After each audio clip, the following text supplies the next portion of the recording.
అండి, నమస్తే అందరికీ. ఈరోజు మనం పూర్ణం బూరెలు మొదటిసారి చేసేవారైనా సరే ఏ విధంగా చేయాలో వివరంగా మొత్తం ఈ వీడియోలో చెప్తాను. తప్పకుండా వీడియో మొత్తం స్కిప్ చేయకుండా చూసేయండి. ఈ పూర్ణం బూరెలు నేను చెప్పిన విధంగా ఏ కొలతల్లో చేయాలో చేస్తే పర్ఫెక్ట్గా వస్తాయి. దీనికోసమైతే నేను ఈ గ్లాస్తో 2 గ్లాసులు బియ్యం తీసుకున్నాను. 2 గ్లాసుల బియ్యానికి 1/4 కప్పు మినపగుళ్ళని తీసుకోవాలి. 1/4 కప్పు మినపగుళ్ళని తీసుకొని ఆ బియ్యంలో వేసుకోవాలి. రెండింటిని కలిపి శుభ్రంగా కడుక్కొని నానబెట్టుకోవాలి.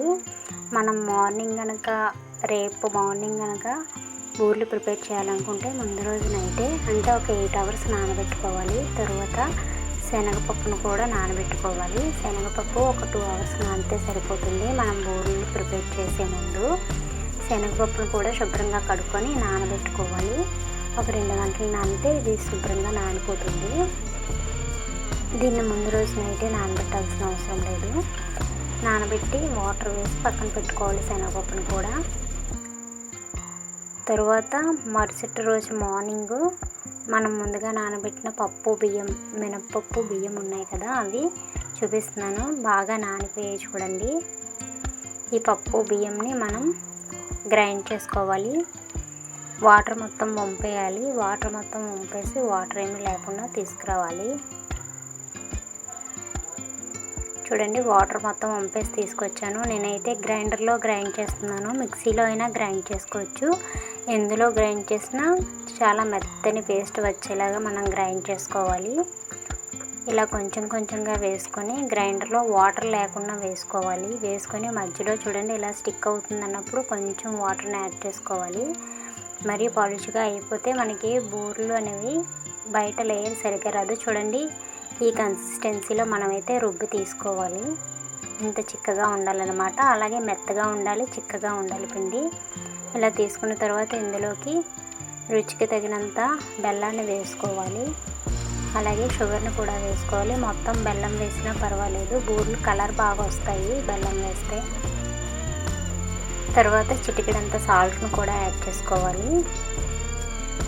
వీటన్నింటినీ బాగా కరిగేలాగా చేతితో ఇలా కలుపుకుంటే మనకి బెల్లం అది బాగా కరిగిపోతుంది ఈ మిశ్రమంలో.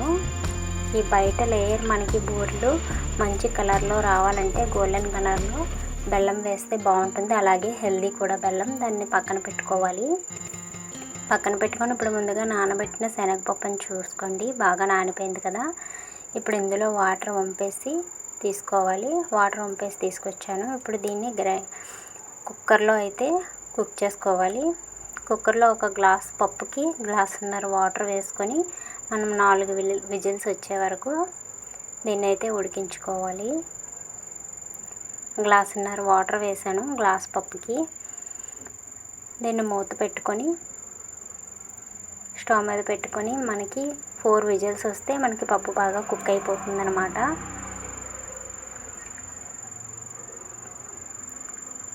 4 విజిల్స్ వచ్చేసాయి. ఆఫ్ చేసేసాను కుక్కరు. ఆవిరి మొత్తం బయటకు పోయే వరకు దాన్ని కదపకుండా అలా వదిలేయండి. తర్వాత బెల్లాన్ని తీసుకోవాలి. 1 గ్లాస్ పప్పు అయితే అందులో 3/4 గ్లాస్ బెల్లం అయితే సరిపోతుంది. ఆ బెల్లాన్ని ఇలా కళాయి తీసుకొని దానిలో ఒక 2 టేబుల్ స్పూన్స్ వాటర్ వేసుకొని కరిగించుకుంటే సరిపోతుంది. బెల్లం పాకం రావాల్సిన అవసరం లేదు. తర్వాత కుక్కర్ మూత తీసి చూపిస్తున్నాను చూడండి, పప్పు బాగా ఉడికిపోయింది. ఇందులో ఎక్స్ట్రా వాటర్ ఉంటే ఇలా స్ట్రెయిన్ చేసుకోవాలి. జాలి గరిటెలో వేసుకొని స్ట్రెయిన్ చేసుకొని ఇలా పప్పు గుత్తితో కానీ గరిటెతో కానీ పప్పునంతని ఇలా మ్యాష్ చేసుకుంటే సరిపోతుంది. గట్టిగా ఉంటే మిక్సీలో గ్రైండ్ చేసుకోండి. తర్వాత ఈ కరిగిన బెల్లంలో ఈ పప్పు మిశ్రమాన్ని వేసుకొని స్టవ్ మీద పెట్టుకొని ఇలా ముద్దలాగా అయ్యే వరకు దగ్గరుండి కలుపుతూ ఇలా ముద్దలాగా అయిన తర్వాత ఇందులోకి యాలకుల పొడిని వేసుకోవాలి. నేను పంచదారతో కలిపి యాలకుల పొడి మిక్సీ పట్టాను, అందువల్ల వైట్గా కనిపిస్తుంది. యాలకుల పొడిని వేసుకుంటే మంచి రుచి వస్తాయి. యాలకుల పొడి వేసిన తర్వాత యాలకుల పొడి కూడా ఈ పప్పులో బాగా కలిసేలాగా ఇలా కలుపుకొని పక్కన పెట్టుకోవాలి. ఇప్పుడు చేతికి నెయ్యిని అప్లై చేసుకొని ఇలా మనకి ఏ సైజులో కావాలో బూరెలు ఆ సైజులో ఇలా ఉండలను చుట్టుకొని పక్కన పెట్టుకోవాలి. ఇలా మొత్తం ఈ పప్పు మిశ్రమాన్ని అంతటిని కూడా ఇలా ఉండల్లాగా చేసుకోవాలన్నమాట. బూరెలు ప్రిపేర్ చేయడానికి ముందే ఇలా ఉండల్లా చేసేసుకుంటే మనకి ఈజీ అయిపోతుంది. మొత్తం అన్నీ చేసేసిన తర్వాత ఆయిల్ బాగా హీట్ అయిన తర్వాత డీప్ ఫ్రైకి తగినంత ఆయిల్ని లోతుగా ఉండే కళాయిలో ఆయిల్ వేసుకొని పెట్టుకోవాలి. ఆయిల్ బాగా హీట్ అయ్యాక ఈ విధంగా వీడియోలో చూపిస్తున్న విధంగా ఇలా ఉండని తీసుకొని ఆ పిండి మిశ్రమంలో ముంచి నూనెలో వేసుకోవాలి.